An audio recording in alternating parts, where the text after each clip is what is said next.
Hello friends, welcome to channel Mystery Bag. Today I will discuss the topic of land resources of chapter 1 Geography in NCERT book. Land is a natural resource which is used for a variety of purposes, like it supports natural vegetation and wildlife. It is used for various economic activities like setting up industries, for agricultural activities and so on. It also supports human settlements. But land is of finite magnitude, means land is fixed. So, available land should be used with careful planning. Land in India is covered by a variety of relief features. 43% of land area is plain, which provide facilities for agriculture and industry. Mountains account for 30% of total surface area of country, and they ensure perennial flow of rivers and facilities for tourism and ecological aspects. 27% of land area is covered by plateaus, which are rich reserves of minerals, fossil fuels, and forests. Land resources are used for variety of purposes, and now we will discuss about land utilization pattern. A part of land is covered under forests. 33% of total geographical area in India is desired to be covered under forests according to National Forest Policy of 1952.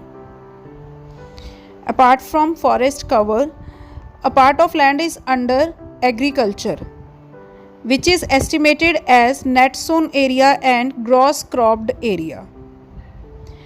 Net sown area is the area where crops are sown in one agriculture season, whereas gross cropped area is the area where crops are sown more than once, meaning twice or more than twice in an agriculture year.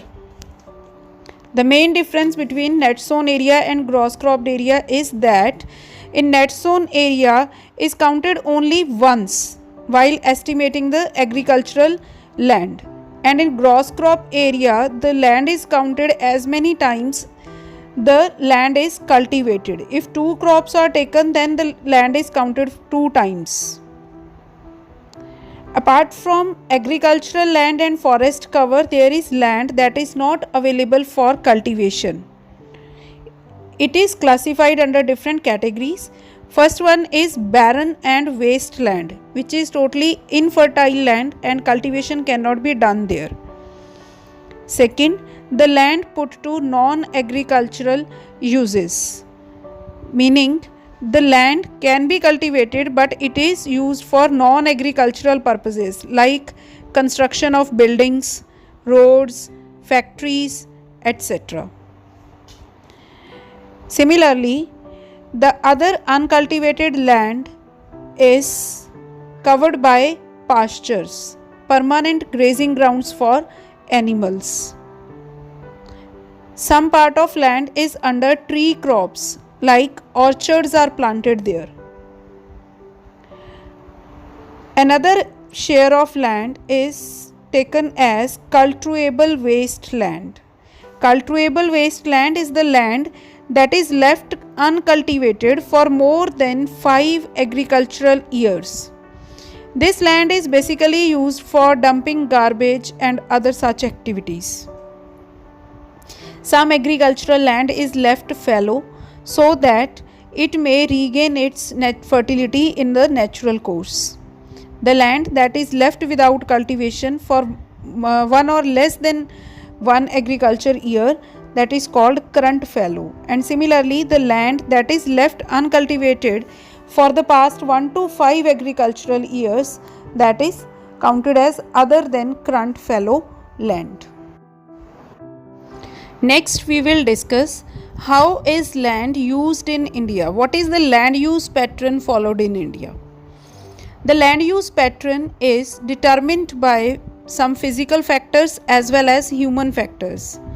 Physical factors include topography, meaning the type of land, climate, soil types.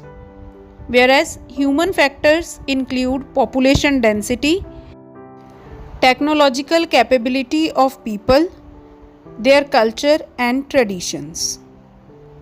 In India, we have record of land use for only 93% of total area. Regarding remaining 7%, there are some areas of Jammu and Kashmir which are occupied by Pakistan and China.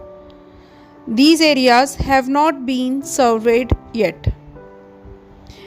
Also, record of most of northeastern states is not available due to thick forest cover there. As per records, the land under permanent pastures has decreased in India. It is a serious matter of concern because how will we feed our animals in future? Also, land other than current fallow lands is of poor quality and need lot of investment to make it fit for agriculture. Hence, such land is lying as wasteland. Net sown area of India is approximately 54%, which varies from state to state. For example, net sown area in Punjab and Haryana is over 80%, but it is less than 10% in Arunachal Pradesh, Mizoram, Manipur, and Andaman and Nicobar Islands. Continuous use of land over long period of time has led to land degradation. So next topic that we are going to discuss is land degradation. At present, there are nearly 130 million hectares of degraded land in India. Out of these 130 million hectares, 28% of land is forest degraded area, 56% is water eroded area, and the rest is affected by saline and alkaline deposits. There are many human activities responsible for this degradation like deforestation, overgrazing, mining, quarrying, etc. For example, in Jharkhand, Chhattisgarh, Madhya Pradesh and Odisha, for mining activities, deforestation is done, and even after mining, the mines are left open. The deep scars over the land degrade its quality.